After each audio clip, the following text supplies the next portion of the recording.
So, ladies and gentlemen, colleagues and friends, thank you mostly to European Council on Refugee and Exile for organizing this truly beautiful event and inviting me to deliver the concluding or closing remarks. I hope I pronounce all the names correctly, but I'll try my best. Thank you, Ms. Jeannie Green, Ms. Danielle Cohen, Mr. Adib, and a special thanks to my fellow Afghan Hilajani Najib and Ms. Olivia for such a wonderful job moderating this event. Also, I would like to thank Ms. Birgit, Ms. Magdalena Gigallo. I really tried though. Could you please actually tell me how you pronounce your second name? Okay, Yagio. Okay, it was pronounced quite differently through the evening, if you noticed. Miss Alessandra Patuluti and Mr. Campbell McKnight of UNHCR, and of course Mr. Rashid Jalali. Forgive me if I have forgotten any names, because I truly want to thank everyone and all the participants for being here today, and especially remembering Afghanistan and not forgetting us. I would like to mention that I recently returned from Afghanistan. I was actually there this February. I had the honor to spend some time with my fellow Afghan women and get to see what's happening on my country of birth after the takeover of Taliban. Well, I can tell you on the surface, everything looked quite well, calm and normal, and the sun was shining the day I landed. In Kabul, Taliban forces were everywhere, looking out of place and wearing ragtag uniforms of all kinds. Many of them had covered their faces where you could only see their eyes. Markets were open and it seemed like people went on their daily business. A few days into my stay, I ran into some expats working for the media. They excitedly told me about the newly found safety they felt to travel in the provinces. I also met others from the international community who argued the need to recognize the Taliban's government. While trying to be politically correct, some of them even insisted that the Taliban had changed. And it was time for the world to engage with them. Yet, the reality was different for every ordinary Afghan woman and kids and citizens. I experienced it myself when passing through Taliban checkpoints with Afghans. We would hold our breaths until we were through the checkpoints. But it was different when I was with foreign journalists and foreign aid workers. The Taliban soldier would smile and wave us through the checkpoints without any problem.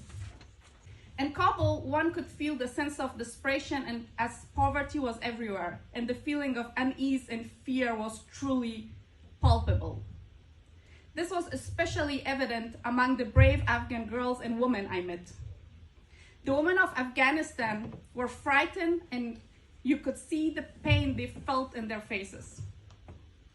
The feeling of being betrayed and abandoned. That feeling of being used in a political game and then being totally discarded. Yet you could also feel their inner strength to carry on the struggle for their rights. I had the honor to speak to some of these extraordinary women, if you ask me. I'm talking about many of those strong Afghan girls who bravely come out to protest for their rights before the Taliban started arresting them one by one and before they started disappearing. One of the girls I met was in hiding.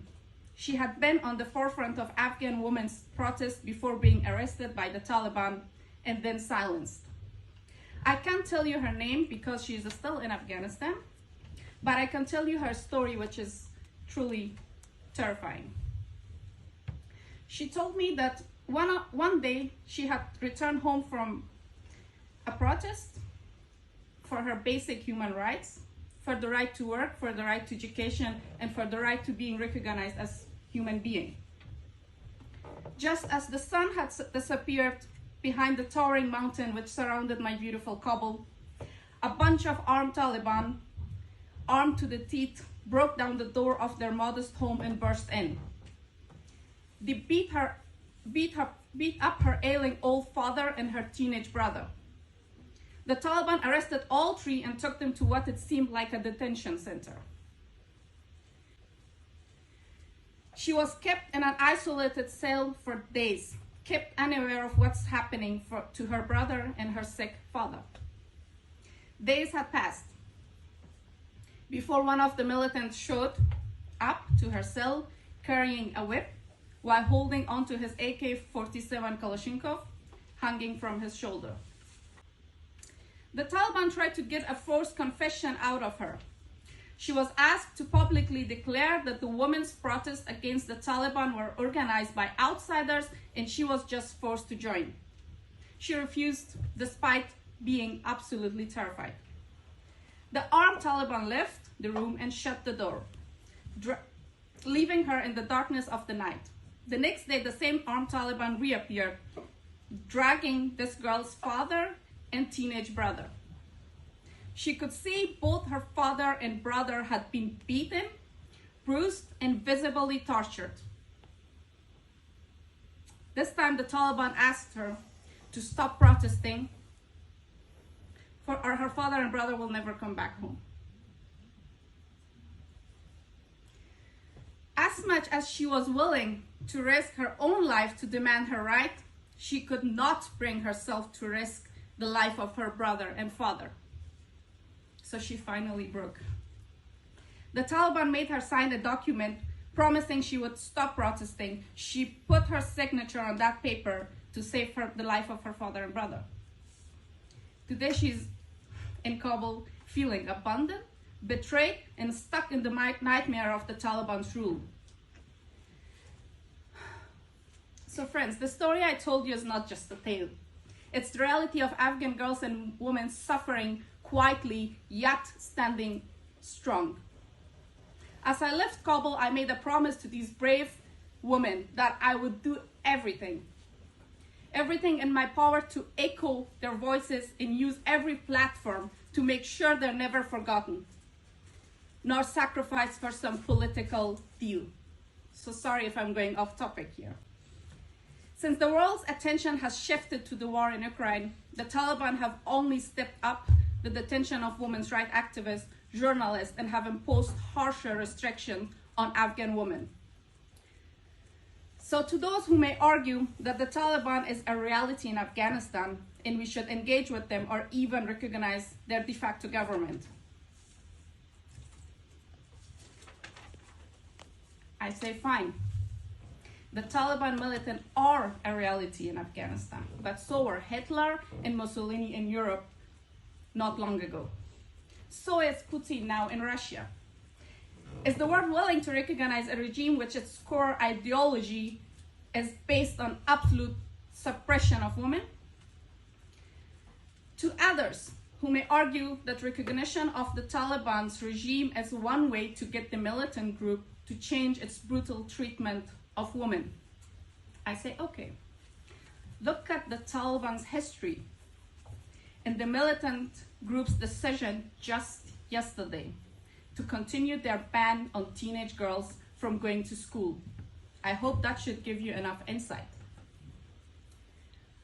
To those who may argue that the Taliban have provided security and as a foreigner they could easily now travel across the country, I say fine. But let's remember that visitors to a prison see things differently than inmates who are languishing within the walls of their cells in the same prison. So you probably are thinking, what can we do to help Afghan people, especially Afghan women? I hope you're thinking that. It's straightforward. Do not recognize the Taliban unless they form an inclusive government which the people of Afghanistan get to freely elect their own leaders. do not offer recognition to the Taliban unless Afghan women are free to get an education, have the right to work, and they're treated and recognized as human beings. And finally, use all your leverage to stop Taliban from arresting these innocent Afghan girls who are only protesting for their basic human rights. Reach out to these Afghan girls and give them refuge, support, opportunity, and most importantly, platform to voice their call for justice and equality. Do not leave them alone, please. And please, please, never forget Afghanistan. Are the brave women who are suffering now because of a dark ideology ruling over them by force. Thank you.